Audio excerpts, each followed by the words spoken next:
सम्पूर्णलाई नमस्ते। म प्रकाश रेग्मी। आज म फेरि उपस्थित भइसकेको छु लजिस्टिक ब्लग पार्ट 3 मा है। अघिल्लो भिडियोमा हामीले लजिस्टिकको बारेमा एउटा बक्सको यात्राको बारेमा कुरा गऱ्यौँ। यो बक्सको यात्रामा विमान उड्न अघि के डकुमेन्ट चाहिन्छ भनेर कुरा गरेको थिएँ मैले। आज तपाईहरु माझ म एउटा अर्को कुरा गर्नेछु। त्यो हो इन्भोइस भन्नाले हामीले नर्मल्ली बिल भन्ने बुझ्छौँ, जुन अब प्यान बिल भ्याट बिल भन्ने बुझ्छौँ। तर अन्तर्राष्ट्रिय सिपिङमा प्यान बिल भ्याट बिलले खासै मूल त त्यस्तो इन्फर्मेसन दिँदैन। विशेष गरी बक्स आउँछ, कुरियर अफिस आउँछ, विभिन्न बक्सहरू आउँछन् हैन। विभिन्न बक्सहरूमा अब कसरी छुटाउने, कुन देश जाने हो, के सामान छ त्यो सामान त्यो बक्सभित्र भन्ने कुराहरू हामीलाई अलि अनभिज्ञ हुन्छौँ। यसको प्रपर डिटेल्स इन्फर्मेसन दिन्छ, इन्भोइसले दिन्छ। इन्भोइसभित्र कसले पठाएको हो, प्राप्त गर्ने मान्छे को हो, अनि त्यो बक्सभित्र के छ, बक्सले आफै बोल्दैन यो भित्र यो छ भनेर बोल्दैन, कुन देश जान्छ भनेर बोल्दैन। त्यही भएर हामीले यसलाई कहाँ जाने के जाने भनेर हामी सही लेभलिङ गर्छौँ। हो, यो लेभलिङ हुन्छ हाम्रो युपिएस अथवा कुनै क्यारियरको वेयर हाउसबाट, जहाँ हामी देख्न सक्छौँ।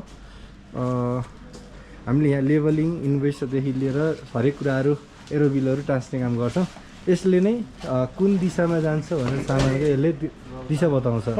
र हाम्रो कस्टमले सामान खोलेर कहिले पनि हेर्दैन। यो सामान हेर्ने भनेको मात्र इन्भोइस हेरेर कस्टम्सले यसमा कति भन्सार लाग्छ, कसरी रिलिज हुन्छ भन्ने कुराहरू यसमा पत्ता लगाएको हुन्छ। हामी देख्न सक्छौँ हाम्रो यहाँ कार्पेटहरू प्याकिङ हुँदैछ। हाम्रो अपरेसनको दाइहरू काम गर्दै हुनुहुन्छ यहाँ है।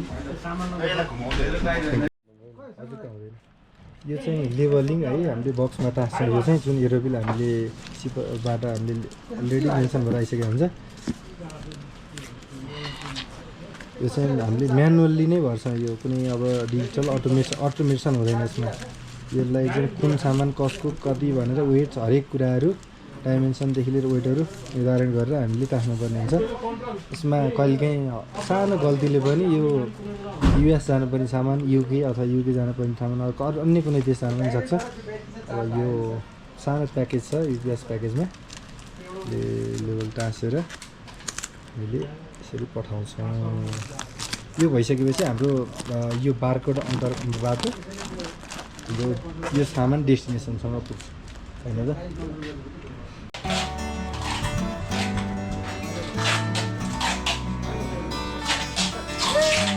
यसरी सर्टिङ जस्ट प्याकेजिङ हुन्छ है। हेलो दाइहरू,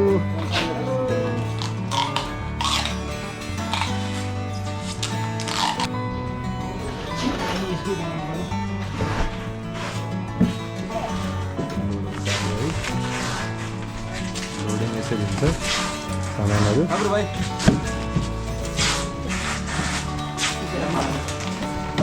हामीसँग एकदम